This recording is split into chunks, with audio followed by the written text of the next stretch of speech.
Eleanor stepped down from the big wooden stagecoach. Her legs shook as her feet touched the dusty ground. The hot sun burned her face. She had never felt heat like this before. Back in Boston, the weather was cool and wet. Here in Colorado territory, everything was dry and brown. She held her small leather bag tight in her hands. Inside the bag were all her important things: her mother's silver locket, a few coins, and the letters from Samuel Henderson. Those letters had brought her all this way from Boston to this small town called Cedar Ridge. The stagecoach driver threw her big trunk down from the top of the coach. It hit the ground with a loud thud. Dust flew up around it. Eleanor looked around the small train stop. A few wooden buildings sat along a dirt road. Some horses were tied to posts. A dog lay sleeping in the shade. Where was Samuel? He had promised to meet her here. In his letters, he had written about his big ranch and his plans for their future together. He had seemed like a good man, a lonely man who needed a wife, just like she was a lonely woman who needed a husband. Eleanor pulled out one of Samuel's letters. The paper was wrinkled from being read so many times. She read his words again. "My dear Eleanor, I will be waiting for you at the Cedar Ridge stop. You will know me by my brown hat and blue shirt. I am tall and have dark hair. I cannot wait to start our new life together." She looked around again. No man in a brown hat and blue shirt. No tall man with dark hair. Just a few people walking around the dusty street. An old woman swept the steps of a store. Two men talked outside a building with saloon written on it. The stagecoach driver climbed back up onto his seat. "Ma'am, are you sure someone is coming for you?" he asked. His voice was kind but worried. "Yes," Eleanor said quickly. "He will be here soon. Mr. Samuel Henderson. He owns a ranch nearby." The driver looked around the empty stop. "Well, I have to keep moving. The next town is expecting us before dark." He picked up the reins. "You sure you'll be all right?" Eleanor nodded, even though her heart was beating fast. "I'm sure he's just running late." The stagecoach rolled away in a cloud of dust. Eleanor watched until it disappeared down the road. Then she was alone. She sat down on her trunk and waited. The sun moved across the sky. Eleanor opened her small bag and took out a piece of bread she had saved from breakfast. It was hard and dry, but she ate it slowly. She needed to save her food. She only had a little bit left. People walked by the stop sometimes. They looked at her with curious eyes. A woman in a faded dress nodded at her. A man tipped his hat. But no one stopped to talk. No one asked if she needed help. Eleanor opened Samuel's letters again. She had 8 letters from him. In the first letter, he had answered her newspaper advertisement. She had placed the ad in a Boston paper that went out west. "Young lady, 23 years old, seeks honest husband. Can read and write, good with numbers, willing to travel." Samuel had written back quickly. He told her about his cattle ranch outside Cedar Ridge. He said he needed a wife to help him run his home and maybe help with the ranch books. He seemed educated and kind in his letters. He had even sent her money for the train ticket and stagecoach ride. The second letter talked about his house. He wrote that it had 3 rooms and a good well for water. He said he had built it himself with help from his neighbors. He promised she would have her own garden space for vegetables and flowers. In the third letter, Samuel told her about his life. He said he had come to Colorado 5 years ago from Illinois. He had worked hard to build his ranch. He owned 50 head of cattle and 5 horses. He was 30 years old and had never been married. He said he was ready to settle down with a good woman. Eleanor had written back to each letter. She told him about her life in Boston, how her parents had died when she was 20, how she had worked as a teacher for 3 years, how she lived alone in a small room and had no family left. She told him she wanted a new start in a new place. The letters had gone back and forth for 3 months. Samuel seemed more real to her than the men she knew in Boston. He shared his hopes and dreams. He asked about her thoughts and opinions. He made her feel important and wanted. But now she sat alone on her trunk as the sun got lower in the sky. Had something happened to Samuel? Was he hurt? Or had he changed his mind about marrying her? A man came out of the saloon. He was tall and had dark hair, but he wore a black hat and a white shirt. Not brown and blue like Samuel had described. The man looked at Eleanor for a long moment, then walked away. Eleanor felt scared for the first time since leaving Boston. What would she do if Samuel never came? She had spent almost all her money on the trip. She had quit her teaching job. She had told her landlord she was leaving. There was no going back to Boston. As the sun began to set, the air got cooler. Eleanor wrapped her thin shawl around her shoulders. She had dressed carefully for meeting Samuel. Her blue dress was her best one. She had washed her brown hair and braided it neatly. She had wanted to look nice for the man who would be her husband. But Samuel was not here. The stop was empty except for her trunk and bag. Even the sleeping dog had gone home. Lights began to show in the windows of the buildings. Somewhere, people were eating dinner and talking with their families. Eleanor was alone. She thought about the long trip from Boston. The train had been crowded and noisy. Children cried, men smoked pipes, women complained about the heat. But Eleanor had been excited. Every mile had brought her closer to her new life. Then came the stagecoach ride. 2 days of bouncing over rough roads, dust everywhere, strange food at the stops. But still, Eleanor had been hopeful. Samuel was waiting for her. Soon she would have a home and a husband. Now she wondered if she had made a terrible mistake. Maybe Samuel's letters had been lies. Maybe he had never meant to marry her at all. Maybe he had taken her money and run away. Eleanor opened her bag and counted her coins. She had $3 left. Enough for a few meals, but not enough for a room or a ticket back to Boston. She would have to find work quickly. But what kind of work could a woman find in a place like Cedar Ridge? The stars began to show in the dark sky. Eleanor had never seen so many stars. In Boston, the city lights made them hard to see. Here, they filled the whole sky like tiny candles. It was beautiful, but it made her feel very small and far from home. She pulled her shawl tighter and leaned against her trunk. Tomorrow she would have to figure out what to do. Tonight, she would just have to wait and hope that Samuel Henderson would still come for her. Eleanor woke up when she heard a horse walking nearby. She had fallen asleep sitting against her trunk. Her neck hurt and her dress was wrinkled. The morning sun was just coming up over the hills. A man sat on a brown horse about 20 feet away. He was watching her. Eleanor felt scared and pulled her shawl close around her. The man was tall and wore a black hat pulled low over his face. His clothes were dusty from riding. "Ma'am," the man said. His voice was deep but not mean. "You been here all night?" Eleanor stood up quickly. Her legs were stiff from sleeping on the hard ground. "I'm waiting for someone," she said. "Mr. Samuel Henderson. He should be here soon." The man was quiet for a moment. Then he got down from his horse. Eleanor could see his face better now. He had brown eyes and dark hair that needed cutting. His face was tanned from working outside. He looked to be about 30 years old. "Samuel Henderson," the man said slowly. "You sure about that name?" "Yes," Eleanor said. "He wrote to me. We're supposed to be married." She felt her face get red saying this to a stranger. The man took off his hat and ran his hand through his hair.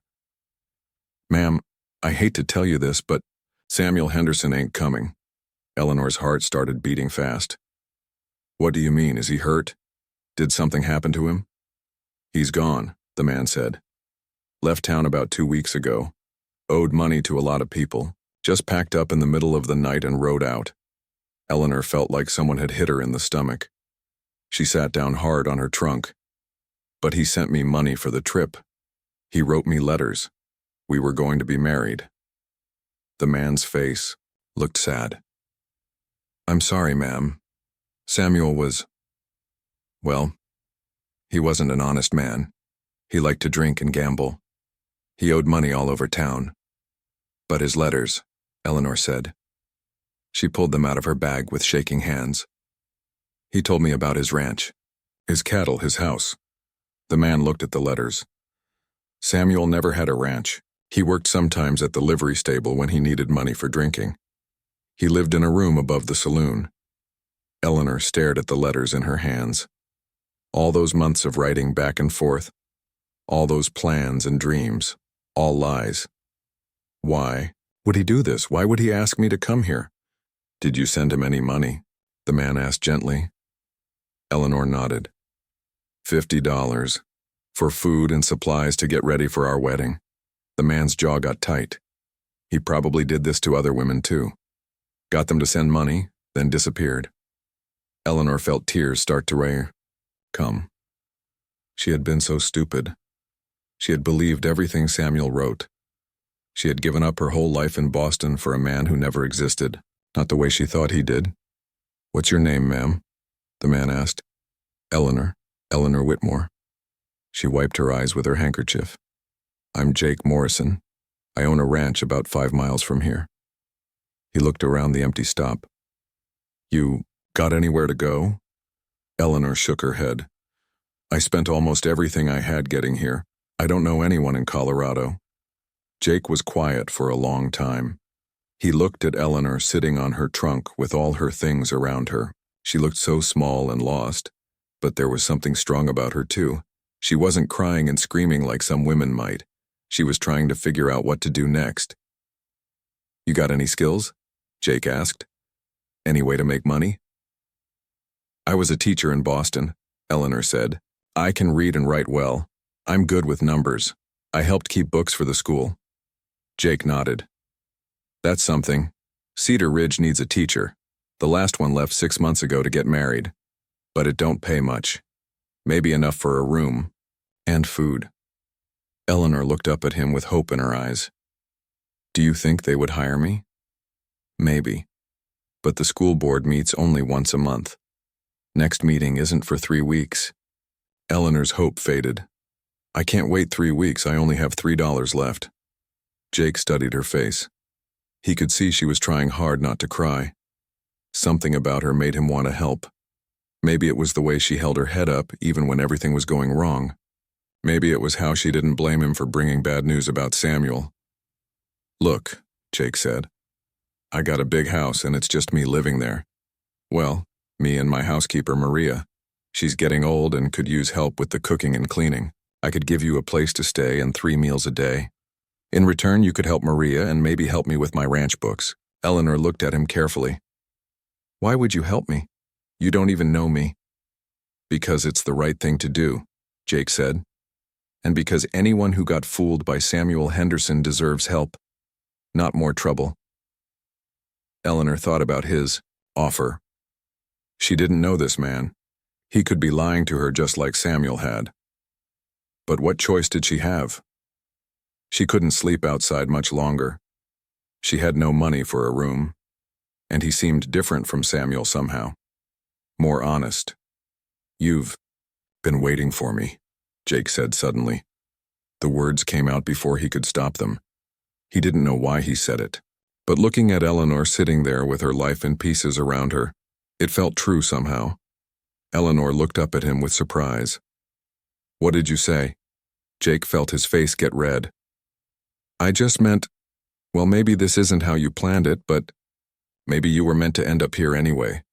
Sometimes bad things lead to good things. Eleanor stood up slowly. She looked at Jake's honest face and his kind eyes. He was offering her hope when she had none. Maybe he was right. Maybe Samuel's lies had brought her exactly where she was supposed to be. All right, she said. I'll come with you, but just until I can find work and a place of my own. Jake smiled for the first time since he had ridden up. Fair enough. Let me help you with your trunk. Jake lifted Eleanor's heavy trunk like it weighed nothing. He tied it to the back of his horse with rope. Then he helped Eleanor climb up behind him on the horse. Hold on, he said. It's about an hour ride to my place. Eleanor put her arms around Jake's waist carefully. She had never ridden on a horse before. As they rode away from the stop, she looked back once at the place where she had waited for Samuel Henderson. That part of her life was over now. She was starting something new even if she didn't know what it would be. The horse walked steady and smooth. Eleanor could feel Jake's strong back against her.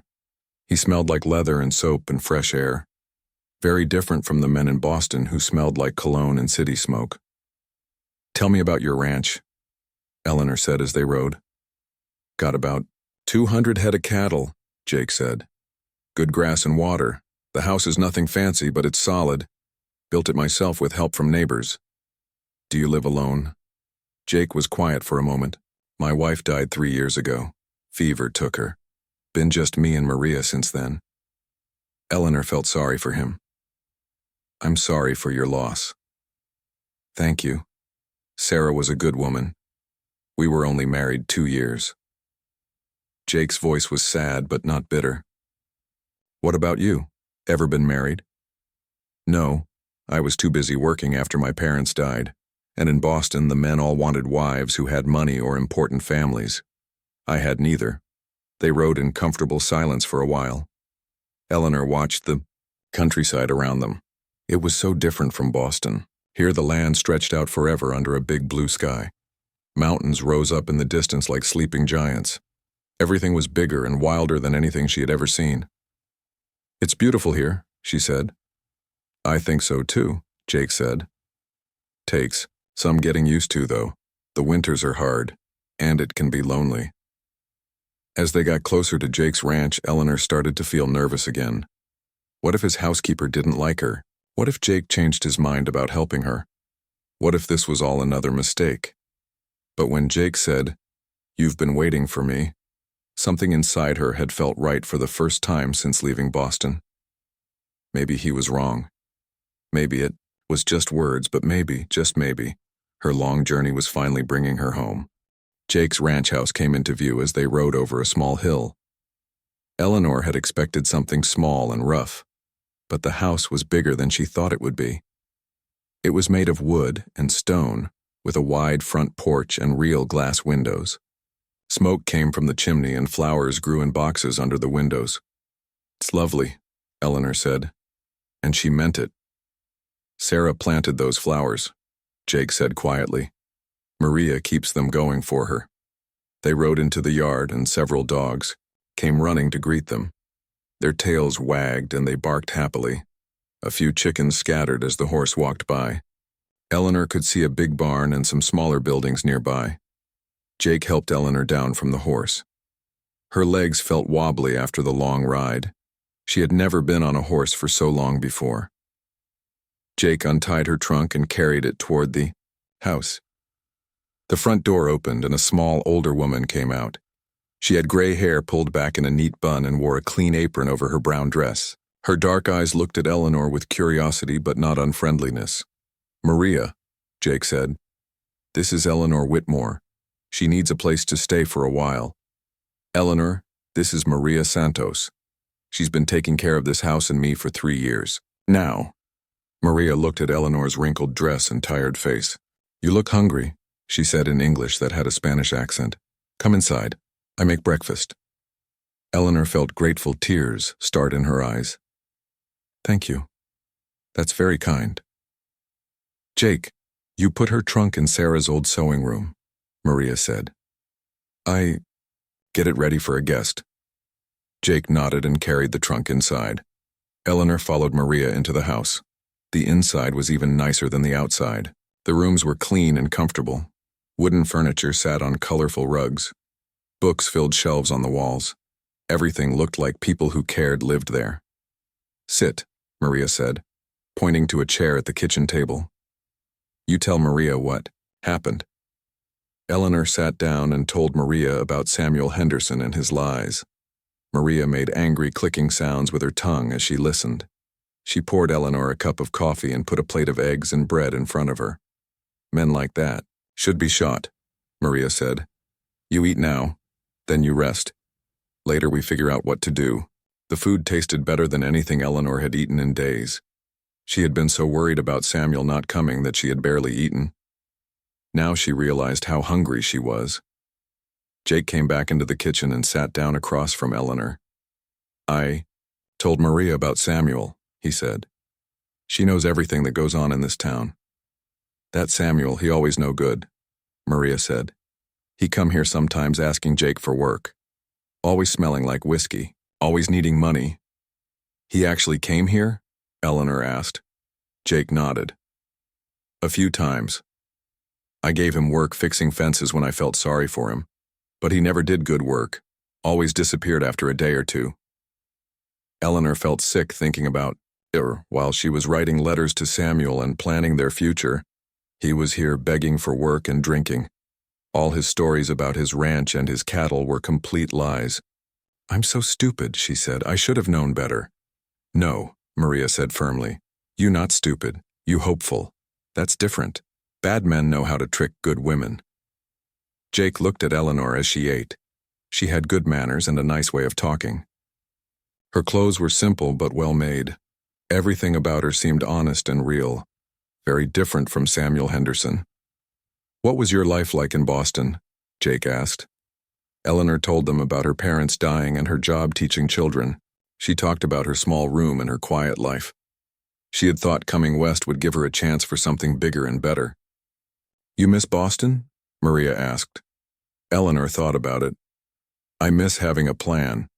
I miss knowing what was going to happen next. But I don't miss being alone all the time. After breakfast, Maria showed Eleanor to the room where she would stay.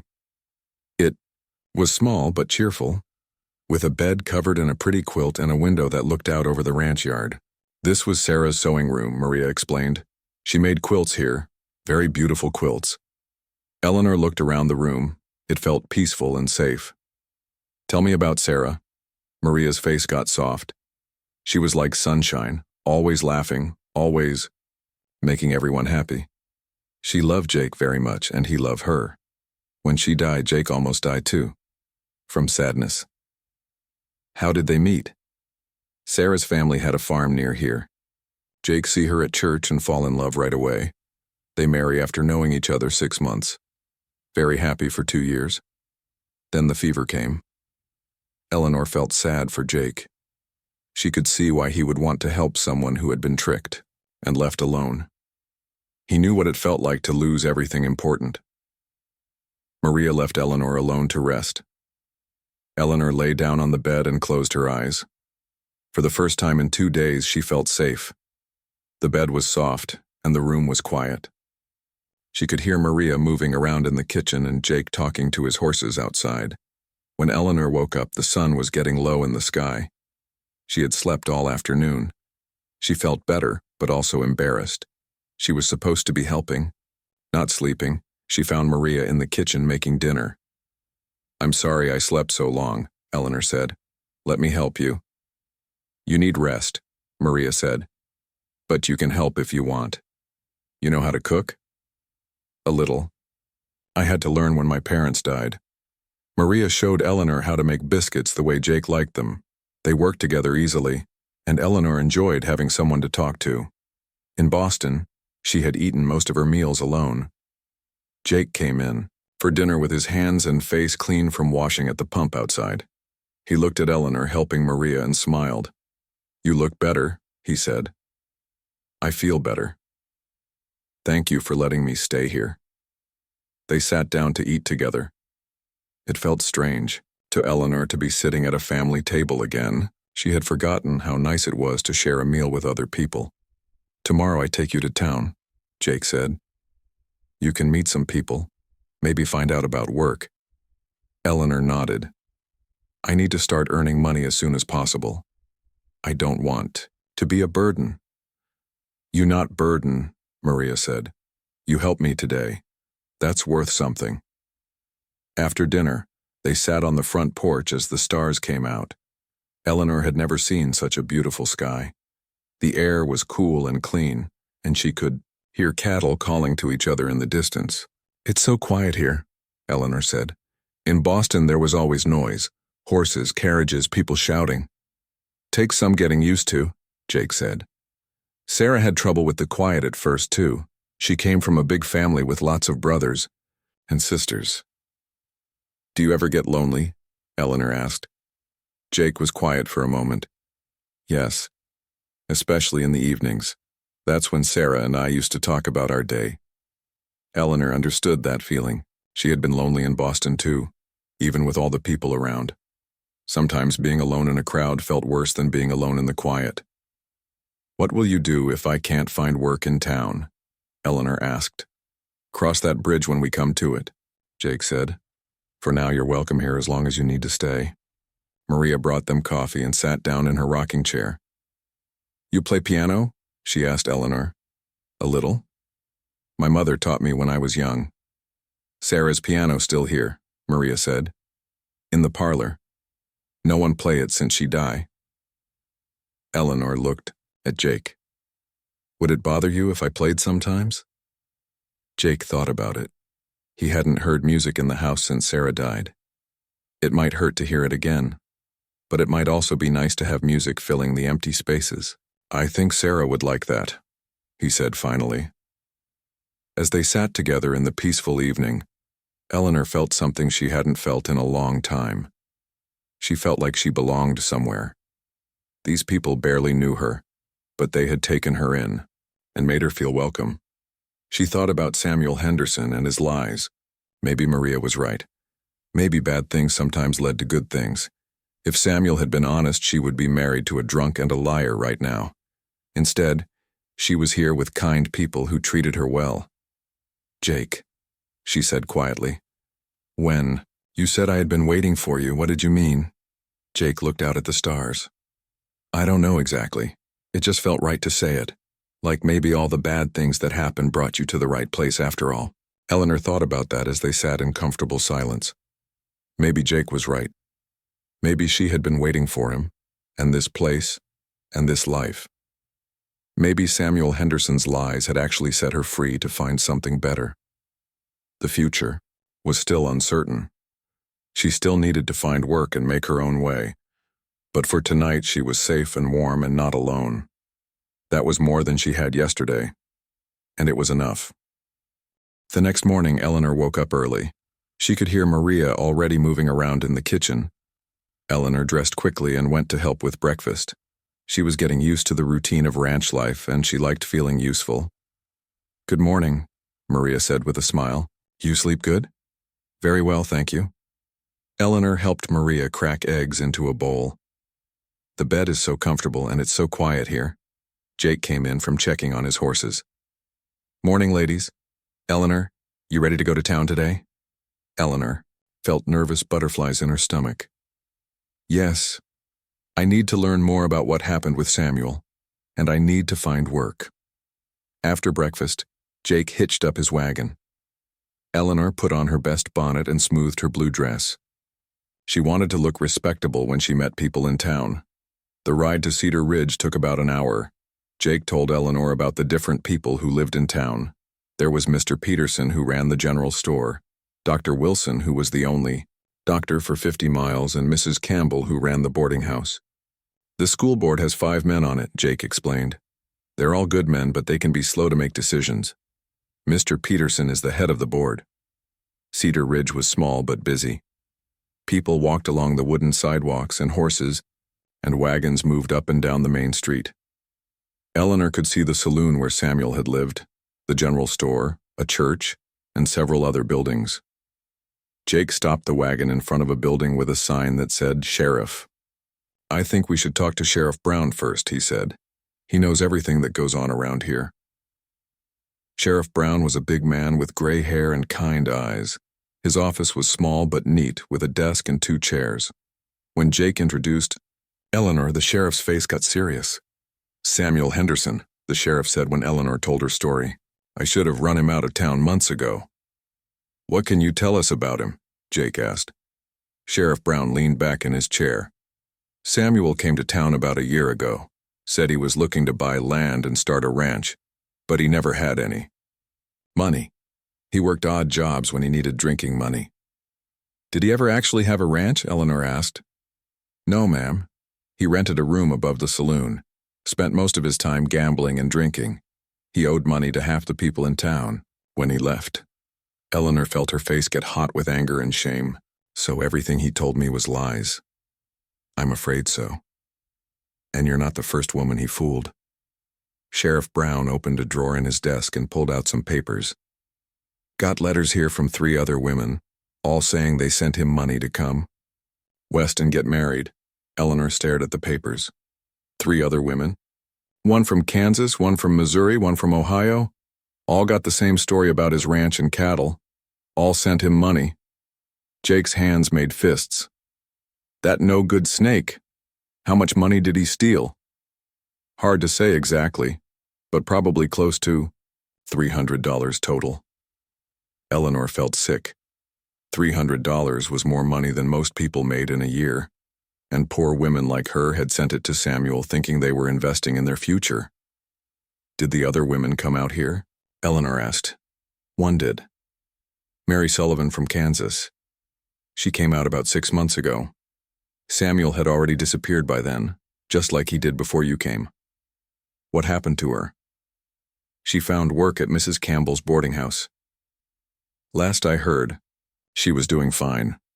Actually, I think she's getting married to Tom Miller, who runs the feed store. Eleanor felt a little better knowing that at least one of Samuel's victims had found happiness. Maybe there was hope for her, too. Is there anything we can do about Samuel? Jake asked. Sheriff Brown shook his head.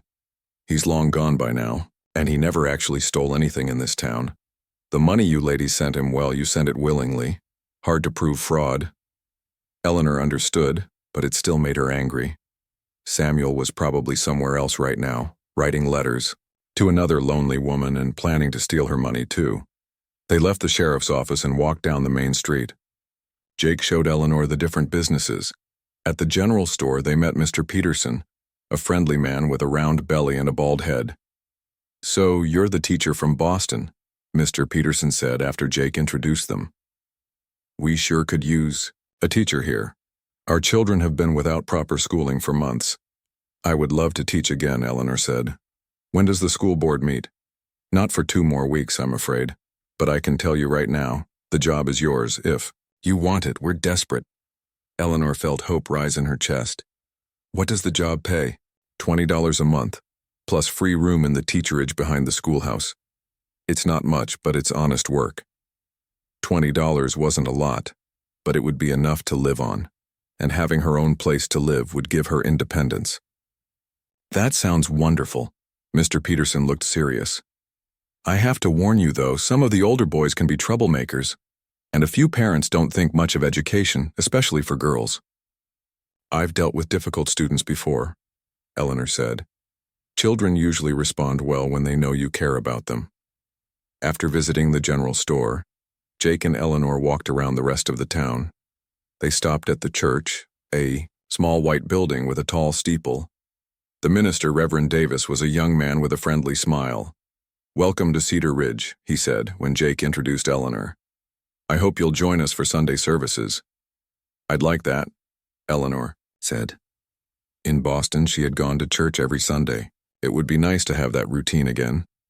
They visited the boarding house where Mrs. Campbell, a plump woman with gray hair, showed Eleanor around. Mary Sullivan lived here for 4 months, Mrs. Campbell said. Sweet girl. She was hurt bad by that Samuel Henderson, but she picked herself up and made a good life. Could I meet her? Eleanor asked. Sure. She works at the feed store now, just down the street. At the feed store, Eleanor met Mary Sullivan, a young woman about her own age with red hair and freckles. Mary's face lit up when she heard Eleanor's story. That horrible man, Mary said. But you know what? Best thing that ever happened to me was him running away. I never would have met Tom if I'd married Samuel. Tom Miller was a tall, thin man with gentle eyes. He clearly loved Mary very much. Mary's the best thing that ever happened to this store, he said. She organized all my books and made sense of my ordering.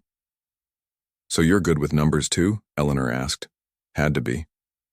My father ran a store back in Kansas. Mary looked at Eleanor with understanding. It's hard at first, feeling like a fool for believing his lies. But you'll get past it, and maybe you'll find something better here, like I did. As they walked back to Jake's wagon, Eleanor felt much better about her situation. She had a job waiting for her in 2 weeks. She had met kind people who welcomed her, and she had learned that she wasn't the only woman who had been fooled by Samuel Henderson. Feel better? Jake asked as they drove out of town. Much better, Everyone seems so nice, very different from Boston. Small towns are like that, people look out for each other. But they also know everyone's business, so be prepared for that. Eleanor laughed. After living in a big city where no one knew my name, that might be nice. On the ride home, Eleanor thought about everything she had learned. Samuel Henderson was a thief and a liar who had hurt several women. But his lies had brought her to Colorado, where she was finding a new life. She looked at Jake as he drove the wagon. He had been so kind to her, taking her in when she had nowhere to go. She wondered about his life before Sarah died. Had he always been so generous, or had losing his wife made him more understanding of people who were hurting? Jake, she said quietly. Thank you for helping me today, and for everything else. No need to thank me, Jake said. Just glad things are working out for you. But Eleanor could see that Jake was glad for more than just her good fortune. He seemed lighter today, more talkative. Maybe helping her was helping him too. Maybe they were both finding something they needed. When they got back to the ranch, Maria was waiting with fresh bread and soup for lunch. Eleanor told her about meeting Mary Sullivan and getting the teaching job. Good, Maria said. You need work, need your own money, make you feel strong again. That evening, Eleanor played the piano for the first time. Her fingers were rusty, but she remembered some of the songs her mother had taught her. Jake and Maria sat and listened, and Eleanor could see tears in Jake's eyes. Sarah used to play that song, he said softly. Eleanor stopped playing. I'm sorry, I shouldn't have. No, Jake said quickly. It's good to hear music in this house again. Sarah would want that.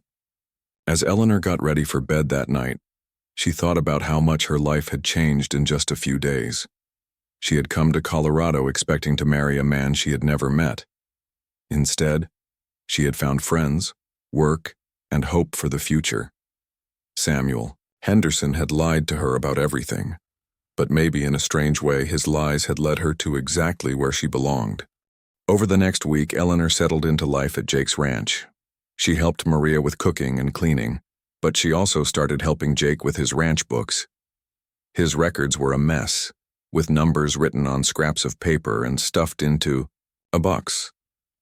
I never was good with book learning, Jake admitted as Eleanor looked through the papers. Sarah used to help me, but since she died, I just wrote things down wherever I could find paper. Eleanor spread all the papers out on the kitchen table. Don't worry, I can make sense of this. It's actually interesting to see how a ranch works. Jake watched Eleanor work. She wrote numbers in neat columns and asked smart questions about his cattle sales and feed costs. She was clearly good with figures, much better than he was. You sold 30 head of cattle in spring, Eleanor said, looking up from her work. That's a good price you got for them. Best price in 3 years, Jake said. Had to drive them all the way to Denver, but it was worth it. You should think about selling more cattle in spring when prices are high, instead of waiting until fall like most ranchers do. Jake was impressed. How do you know about cattle prices? I read about it in one of your farming magazines. It makes sense if you think about it. In spring, people in the cities want fresh beef after a long winter of salt pork. That afternoon, Jake asked Eleanor if she wanted to ride out and see more of his ranch. If you're going to help with the books, you should understand what we're keeping books about. Jake saddled a gentle mare named Buttercup for Eleanor to ride. She's old and calm, he said. Perfect for someone learning to ride. Eleanor was nervous at first, but Jake was a patient teacher. He showed her how to hold the reins and how to move with the horse. Soon she was riding next to him as they toured his land. The ranch was bigger than Eleanor had imagined. Jake owned 500 acres of grassland with a stream running through it. His cattle grazed peacefully in the distance, fat and healthy. It's beautiful, Eleanor said, looking out over the rolling hills. How did you know this was the right place to build? The water, Jake said, pointing to the stream. Cattle need good water, and this stream never runs dry. Plus, the grass grows thick here because of the rich soil. They stopped to watch a group of calves playing in a meadow. The babies ran and jumped while their mothers grazed nearby. Eleanor laughed at their playful antics. I never thought baby cows could be so cute, she said. Wait until you see them. In spring when they're born, Jake said, Nothing prettier than a newborn calf taking its first steps. As they rode back toward the house, one of Jake's cows started making loud, distressed sounds. Jake rode over quickly and saw that she was having trouble giving birth. "This calf is coming early," Jake said, "and it's not coming right." Eleanor watched as Jake dismounted and rolled up his sleeves. He was gentle but firm as he helped the cow. Eleanor had never seen anything like it. In Boston, she had no idea where babies came from, whether human or animal. "Can I help?" Eleanor asked. "Just talk to her," Jake said. "Keep her calm while I work." Eleanor got down from her horse and spoke softly to the cow. The animal seemed to understand that Eleanor was trying to help. After what felt like hours but was probably only minutes, Jake was able to help the calf be born. The baby was small but alive. It struggled to stand on shaky legs while its mother licked it clean. Eleanor felt tears in her eyes, watching the new life. "Will they be all right?" she asked. "Should be fine now," Jake said, washing his hands in the stream. "Good thing we came by when we did." On the ride home, Eleanor was quiet. She was thinking about how different life was here from her old life in Boston. There, everything was planned and predictable. Here, you never knew when you might need to help a cow give birth or fix a broken fence. "You did good back there," Jake said. "Most city women would have fainted or run away." "I'm tougher than I look," Eleanor said with a smile. That evening at dinner, Eleanor told Maria about the new calf. Maria clapped her hands together with joy. "New life is always a blessing," Maria said, "even when it comes early." After dinner, Jake and Eleanor sat on the porch while Maria did her needlework. The stars were bright overhead, and they could hear night sounds from the prairie. "Tell me about your life before you came here," Eleanor said. Jake was quiet for a moment. "I grew up on a farm in Ohio. My father died when I was 16, and I had to take care of my mother and 2 sisters. When my mother died and my sisters got married, I decided to try something new." "Why Colorado?" "Read about the open land out here. Figured a man could make something of himself if he worked hard enough." Jake looked out at his ranch. "Took me 5 years to build all this. 5 years of working from dawn to dark every day. You should be proud. It's a wonderful place." Sarah loved it here. She said it felt like the edge of the world where anything was possible. Jake's voice got soft when he talked about his wife. "How did she die?" Eleanor asked gently. "Fever. Started as a cold, but it got worse fast. Dr. Wilson did everything he could, but medicine out here isn't like in the big cities. I held her hand while she died." Eleanor felt her heart break for Jake. "I'm so sorry. For a long time after she died, I thought about selling the ranch and going back to Ohio. This place felt too big and empty without her." "What changed your mind?" Jake looked at Eleanor. "I guess I realized that running away wouldn't bring her back. And she loved this place. Selling it would be like losing her all over again." They sat in comfortable silence for a while. Eleanor understood now why Jake had helped her. He knew what it felt like to have your whole life turned upside down. "Can I ask you something?" Jake said. "Of course. Do you ever think about going back to Boston after you get settled and save some money?" Eleanor thought about it. "No, there's nothing for me there now. I gave up my job and my room, and honestly, I don't miss it as much as I thought I would." "What do you miss?" "Museums, libraries, being able to buy books whenever I wanted, but I don't miss the loneliness. I don't miss living in a tiny room and eating dinner by myself every night." Jake nodded. "Loneliness is hard no matter where you are." The next few days fell into a pleasant routine. Eleanor helped Maria in the mornings, worked on Jake's books in the afternoons, and spent evenings talking with Jake and Maria on the porch. She was learning to milk cows, feed chickens, and do other ranch chores. One afternoon, while Eleanor was working on the books, she found something that worried her. Jake's expenses were higher than his income. If things didn't change, he would be in financial trouble by winter. "Jake," she said when he came in for lunch, "we need to talk about your finances." Jake sat down at the table while Eleanor showed him her calculations. "You're spending more money than you're making," she said gently. "If this continues, you'll have to sell cattle just to pay your bills." Jake looked at the numbers and frowned. I knew things were tight, but I didn't realize it was that bad. The good news is that it's not too late to fix it. You could sell some cattle now while prices are still decent, and there are some expenses you could cut. Eleanor showed Jake where he could save money. He was buying feed when he could grow his own. He was paying someone to fix things he could fix himself. Small changes that would add up to big savings. You're right, Jake said. I've been careless since Sarah died. She used to watch these things. It's understandable, but now you have help again. Jake looked at Eleanor with new respect. You're not just book smart. You understand how things work. That evening, Jake taught Eleanor how to play chess. They sat by the fireplace while Maria worked on her knitting. Eleanor was a quick learner and soon was giving Jake a good game. You think 3 moves ahead, Jake said with admiration. Most people can only think 1 move ahead. My father taught me. He said chess was like life. You have to plan for what might happen, not just what is happening. As Eleanor got ready for bed that night, she realized something that surprised her. She was happy. For the first time since her parents died, she felt like she belonged somewhere. She had work that mattered, friends who cared about her, and a place that felt like home. She thought about Jake and how kind he had been to her. He was different from any man she had known in Boston. He was strong but gentle, smart but humble. And when he looked at her, she felt like he really saw her, not just a woman who might be useful to him. Eleanor was starting to care for Jake in a way that went beyond gratitude, but she didn't know if he felt the same way about her. He still talked about Sarah with so much love. Maybe he would always love Sarah too much to love anyone else. Still, as Eleanor drifted off to sleep, she found herself hoping that maybe, somehow, Jake might learn to love her too. Not instead of Sarah, but in addition to the love he would always carry for his first wife. Maybe Jake had been right when he said she had been waiting for him.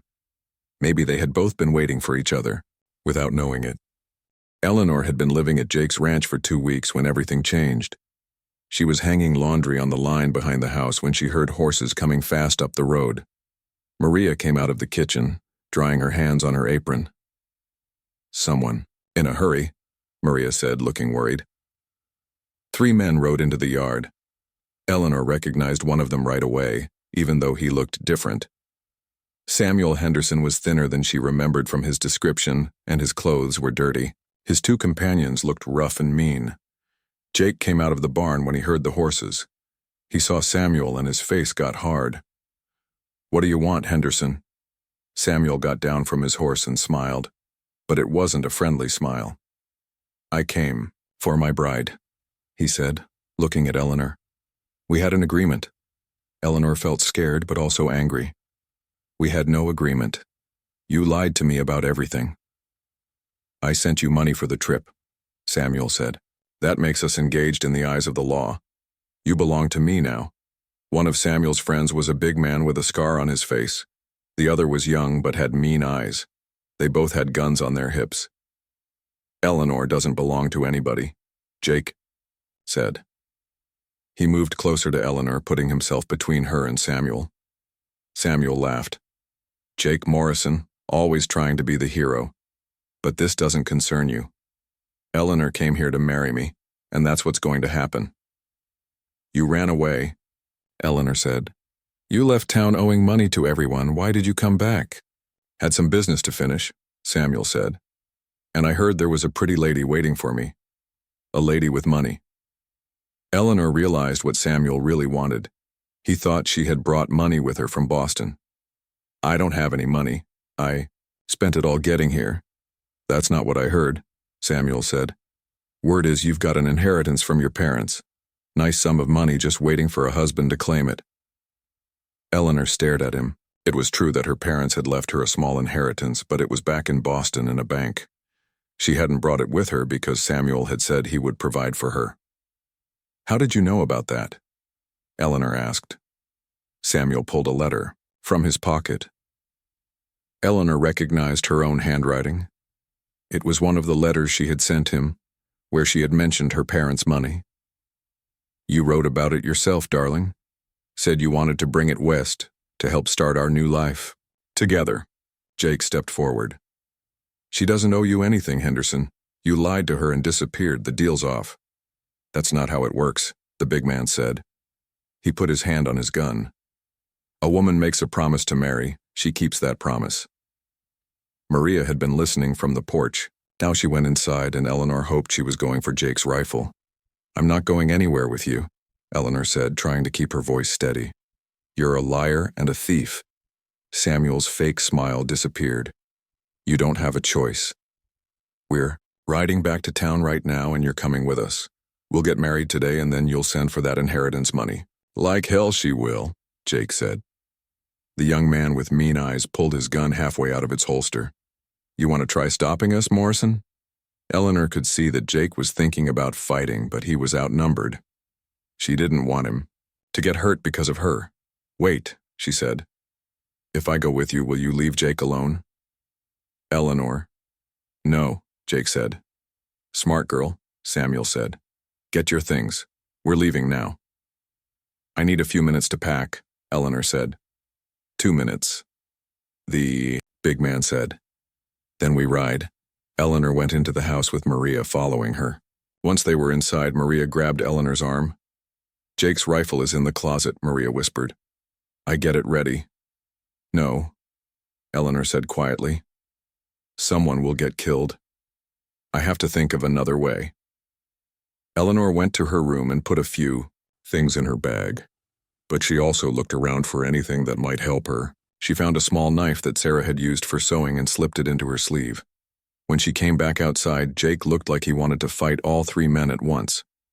Eleanor, you don't have to do this. Yes, I do, Eleanor said. But this isn't over, Samuel.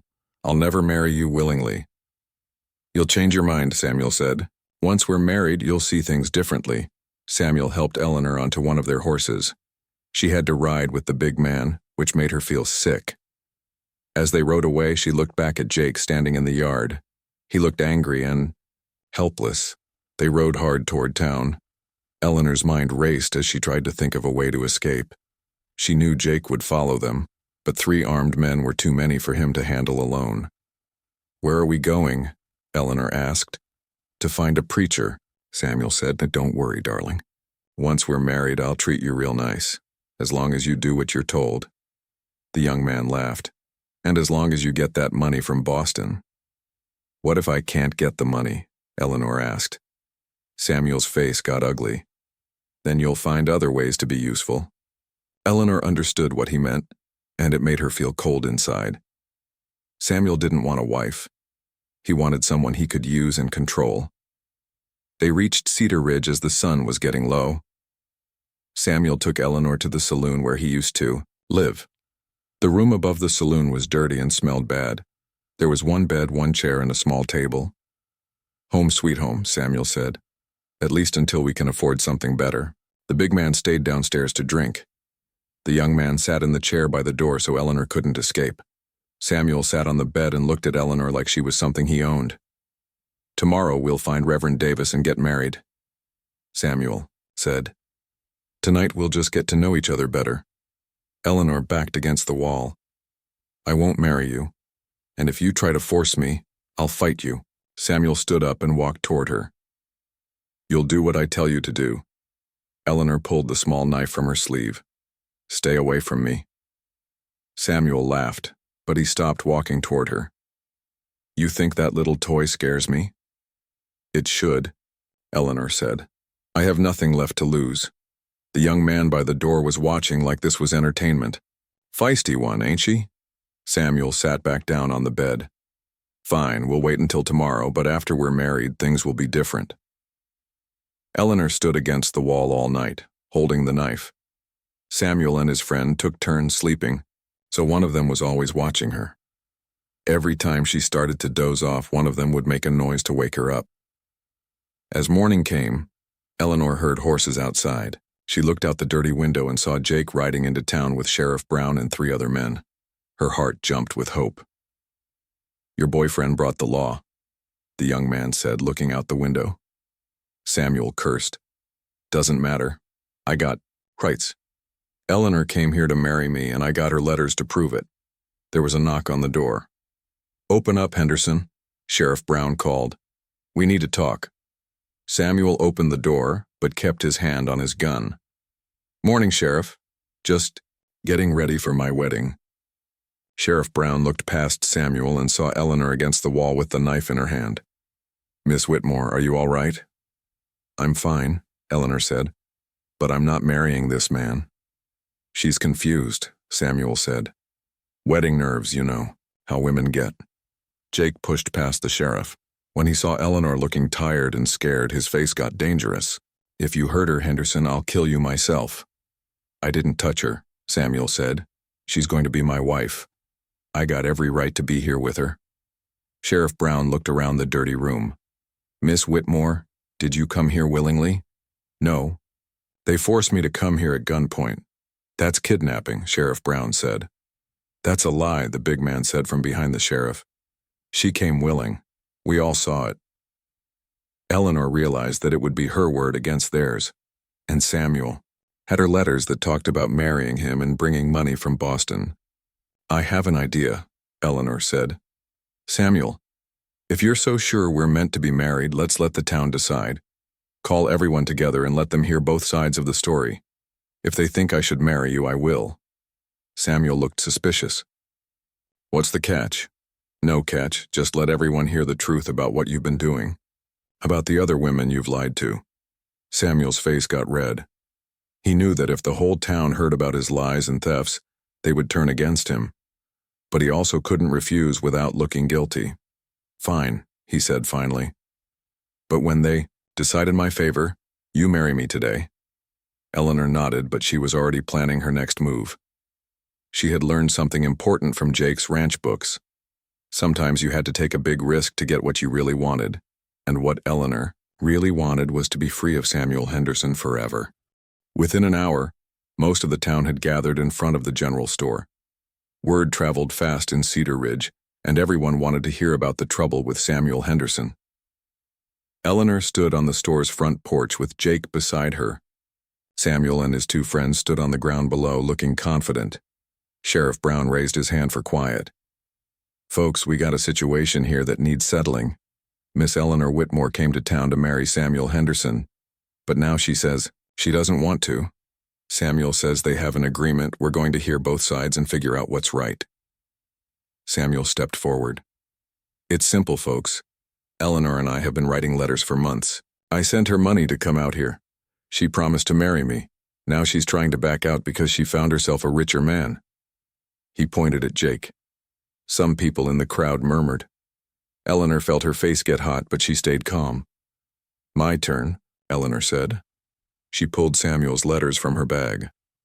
"Samuel Henderson told me he owned a ranch with cattle and horses. He said he had built a house and was ready to start a family. Everything he told me was a lie." She began reading from Samuel's letters. With each lie she read out loud, the crowd got more restless. People shook their heads and whispered to each other. "He never had a ranch," Eleanor continued. "He lived in a room above the saloon. He had no cattle, no house, no honest work. And I'm not the only woman he lied to." Eleanor looked at Mary Sullivan, who was standing with her husband Tom.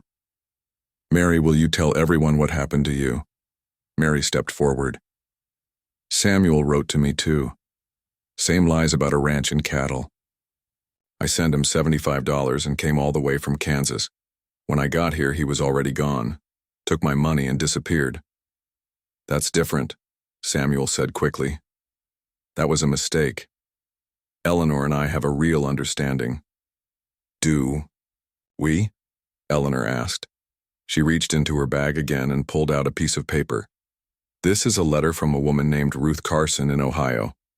I found it when Sheriff Brown let me look through Samuel's old belongings." Eleanor read the letter out loud.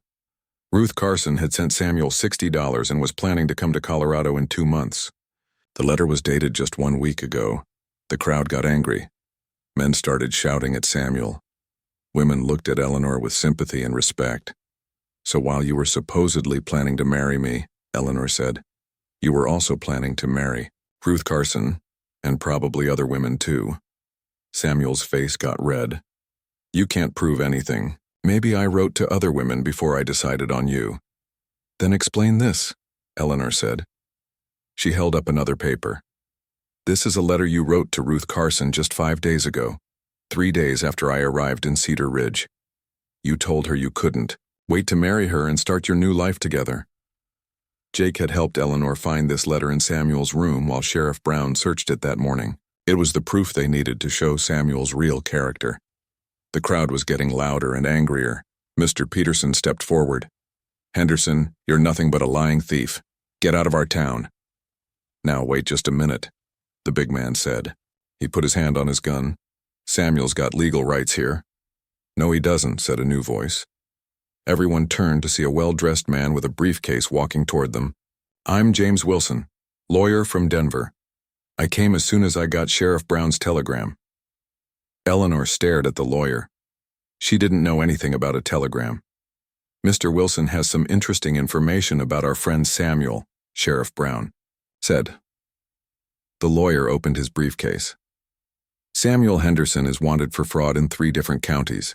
He's been running this mail-order bride scheme for over 2 years. We estimate he's stolen more than $1,000 from at least 12 different women. Samuel's face went white. His 2 friends looked around nervously as the crowd pressed closer. There's a reward for his capture, the lawyer continued. $500. That was when Samuel panicked. He pulled his gun and grabbed Eleanor's arm. Nobody move or the lady gets hurt. But Eleanor was ready for him. She had learned from watching Jake work with difficult cattle that sometimes you had to be quick and decisive. As Samuel reached for her, she ducked down and drove her elbow into his stomach as hard as she could. Samuel doubled over, gasping for air. Jake was on him in a second, wrestling the gun away. The 2 other men tried to run, but the crowd surrounded them. Nice work, Jake said to Eleanor with a grin. Eleanor was shaking but proud of herself. I've been wanting to do that for days. Sheriff Brown and his deputies tied up all 3 men. The crowd cheered as they were led away to jail. They'll stand trial in Denver, the lawyer said. Miss Whitmore, you'll need to testify about what happened to you. I'll be happy to, Eleanor said. Maybe it will help other women who were fooled like I was. As the crowd broke up, people came to shake Eleanor's hand and welcome her to town. Mrs. Campbell invited her for tea. Mr. Peterson told her the teaching job was definitely hers. Reverend Davis said he looked forward to seeing her in church. You did good today, Jake said as they walked to his wagon. That took real courage. I couldn't have done it without you, Eleanor said. How did you know to send for that lawyer? I didn't. That was Sheriff Brown's idea. He's been tracking Henderson for months. They rode back to the ranch in comfortable silence. Eleanor felt like a weight had been lifted from her shoulders. Samuel Henderson would never bother her again. She was free to make her own choices about her future. When they got home, Maria hugged Eleanor tight. I was so worried about you. That man, he had evil in his eyes. It's over now, Eleanor said. Samuel is going to jail, and I'm safe. That evening, they sat on the porch as usual. But everything felt different now. Eleanor had faced her worst fear and come out stronger. Jake had risked his life to help her. They had worked together as a team. Eleanor, Jake said quietly, there's something I need to tell you. Eleanor's heart started beating faster. What is it? When Samuel took you yesterday, I realized something. I was more scared than I've ever been in my life, not just because you were in danger, but because I couldn't stand the thought of losing you. Eleanor looked at Jake in the moonlight. His face was serious and gentle at the same time. I know I said you'd been waiting for me, Jake continued. But the truth is, I think I've been waiting for you too. Ever since Sarah died, I thought I'd never care about anyone that way again. But I was wrong. Eleanor felt tears in her eyes. Jake, are you saying... I'm saying I love you, Eleanor. Not instead of Sarah, but in addition to her. My heart is big enough for both of you. Eleanor took Jake's hand. I love you too. I think I have for weeks, but I was afraid to hope you could feel the same way. Jake leaned over and kissed her softly. It was Eleanor's first real kiss, and it was everything she had dreamed it would be. Will you marry me? Jake asked. Not because you need somewhere to live or because I need help with the ranch, but because we love each other and want to build a life together. Yes, Eleanor whispered. Yes, I'll marry you. Maria, who had been watching from the kitchen window, clapped her hands together with joy. About time, she called out to them. Jake and Eleanor laughed. They held each other close as the stars came out overhead. Tomorrow, Eleanor would start her new job as the town's teacher. In a few weeks, she and Jake would be married. She would help him run his ranch and make it prosper. But tonight, they just sat together and planned their future. Eleanor thought about how far she had come from that scared woman sitting alone at the stage stop. Samuel Henderson's lies had brought her to Colorado, but her own courage and Jake's love had made her home. Sometimes the worst things that happened to you led to the best things in your life. Eleanor was grateful for every step of the journey that had brought her to this moment, sitting on the porch with the man she loved, looking up at the stars over their new life together. 3 weeks later, Eleanor stood in front of her first class at the Cedar Ridge School. 22 children of all ages sat at wooden desks, looking at her with curious eyes. Some seemed excited to have a real teacher again. Others looked like they would rather be anywhere else. "Good morning, class," Eleanor said with a smile. "My name is Miss Whitmore, and I'm very happy to be your new teacher." A boy about 12 years old raised his hand. "Ma'am, is it true you fought off Samuel Henderson with a knife?" Eleanor laughed. "I defended myself when I had to, but we're not here to talk about that. We're here to learn." The first day went better than Eleanor had hoped. The children were smart and eager to learn, even the ones who pretended they weren't interested. By the end of the week, Eleanor felt like she had found her place in the community. Every evening, Jake picked her up from school and drove her back to the ranch.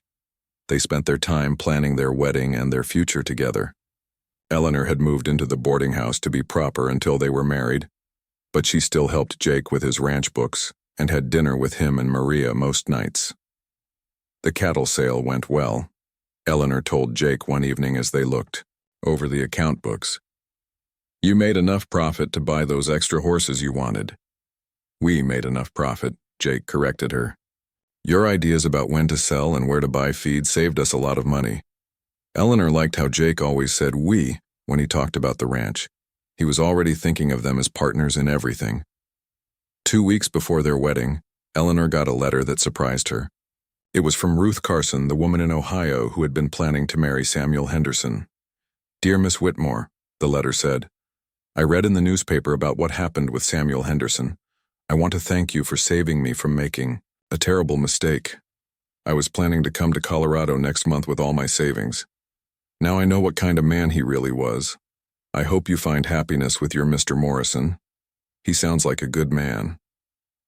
Eleanor showed the letter to Jake. At least one good thing came from all this trouble. Ruth Carson won't be hurt by Samuel's lies.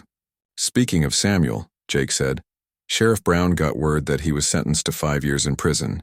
His friends got 2 years each." Eleanor felt relieved. Samuel Henderson would be locked up for a long time. He couldn't hurt any more women with his lies and schemes. The night before the wedding, Eleanor sat in her room at the boarding house thinking about how much her life had changed. 6 months ago, she was a lonely teacher in Boston with no family and few friends. Now she was about to marry a wonderful man and become part of a community that had welcomed her with open arms. Maria came to visit her that evening, bringing a special gift. "This was Sarah's wedding dress," Maria said, holding up a beautiful white gown. "She would want you to wear it." Eleanor felt tears in her eyes. "Are you sure Jake would want me to wear Sarah's dress?" "I already asked him. He says Sarah would be happy to see it used for such a good purpose." The dress fit Eleanor perfectly. It was made of soft white silk with tiny pearl buttons down the back.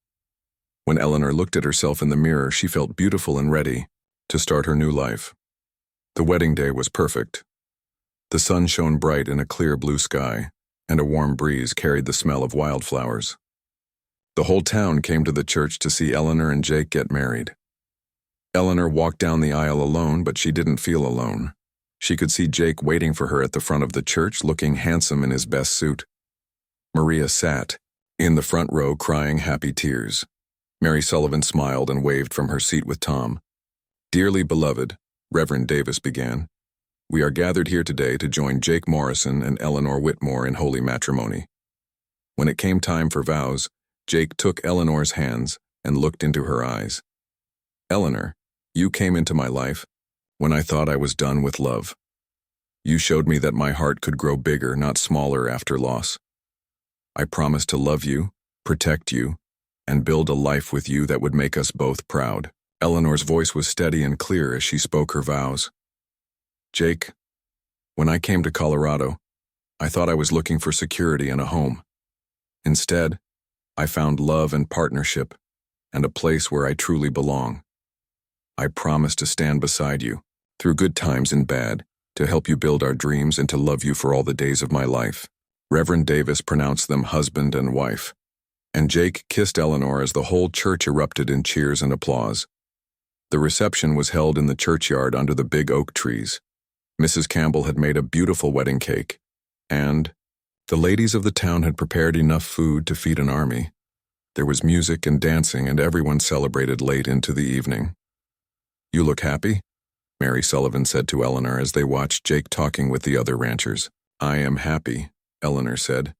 Happier than I ever thought possible. It's funny how things work out.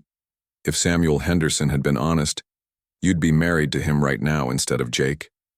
Eleanor shuddered at the thought. I don't even want to. Think about that. Sometimes bad things happen to put us on the right path. As the sun began to set, Jake and Eleanor said goodbye to their guests and rode back to the ranch in Jake's wagon, decorated with ribbons and flowers.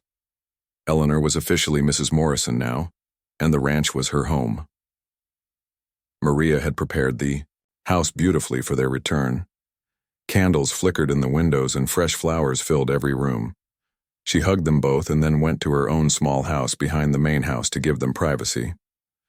Welcome home, Mrs. Morrison, Jake said as he carried Eleanor across the threshold. It feels like home, Eleanor said. It has since the first day I came here. They sat on their porch together as husband and wife, looking out over the ranch that was now theirs to build together. Eleanor thought about that scared woman who had sat alone at the stage stop just 2 months ago. That woman could never have imagined how wonderful her life would become. Do you ever regret answering Samuel's advertisement? Jake asked. Eleanor considered the question seriously. No. If I hadn't answered it, I never would have come to Colorado. I never would have met you. Sometimes I think everything that happened was meant to be, even the bad parts. Even being abandoned at the stage stop, especially being abandoned at the stage stop, because that's when you found me and said I'd been waiting for you. Jake pulled Eleanor close. We found each other, and now we have the rest of our lives to build something beautiful together. Over the following months, Jake and Eleanor worked as true partners. Eleanor continued teaching during the school year, and the children thrived under her patient guidance. She helped Jake expand his ranch operation, using her business sense to find new markets for their cattle. By their first anniversary, they had paid off all of Jake's debts and bought 50 more acres of good grazing land. Eleanor had also convinced Jake to start raising horses along with cattle, which proved to be very profitable. You were right about diversifying, Jake said one evening as they went over their books. We're making twice as much money as last year. We make a good team, Eleanor said. She had something important to tell Jake, but she was waiting for the right moment. That moment came a few days later when they were riding out to check on the new foal that had been born that morning. They stopped by the stream where Jake had helped the cow give birth on Eleanor's first day seeing the ranch. Jake, Eleanor said, I have news. Good news or bad news? Eleanor smiled. Wonderful news. We're going to have a baby. Jake's face lit up with joy. He jumped down from his horse and lifted Eleanor down, spinning her around carefully. Are you sure? Dr. Wilson confirmed it yesterday. The baby will come in the spring. Jake held Eleanor close, too happy to speak for a moment. They had talked about having children, but Eleanor had worried that Jake might not want to replace the family he had lost with Sarah. Sarah would be so happy for us, Jake said softly. She always wanted children too. Eleanor knew that Jake would always love Sarah, and she was glad for it. It showed her what kind of man he was, loyal and loving and true. She wasn't threatened by Jake's love for his first wife. Instead, it made her feel secure knowing that Jake was capable of deep, lasting love. As they rode home that evening, Eleanor thought about how perfectly her life had turned out. She had a husband who loved and respected her, work that she enjoyed, friends who cared about her, and soon she would have a child to love. The mail-order bride who had been left at the stage stop was gone forever. In her place was Eleanor Morrison, wife, teacher, partner, and soon-to-be mother. She had found everything she had been looking for and so much more. When people in town told the story of how Eleanor came to Cedar Ridge, they always said it was like something from a fairy tale. A woman abandoned by a lying man, rescued by a good man, and finding true love in the end. But Eleanor knew it wasn't really a fairy tale. It was better than that. It was real life with all its messiness and uncertainty and second chances. It was the story of two people who found each other when they needed each other most. And as Eleanor and Jake sat on their porch that night, planning for their baby and their future, Eleanor knew that the best part of their story was still being written. Every day brought new adventures, new challenges, and new joys.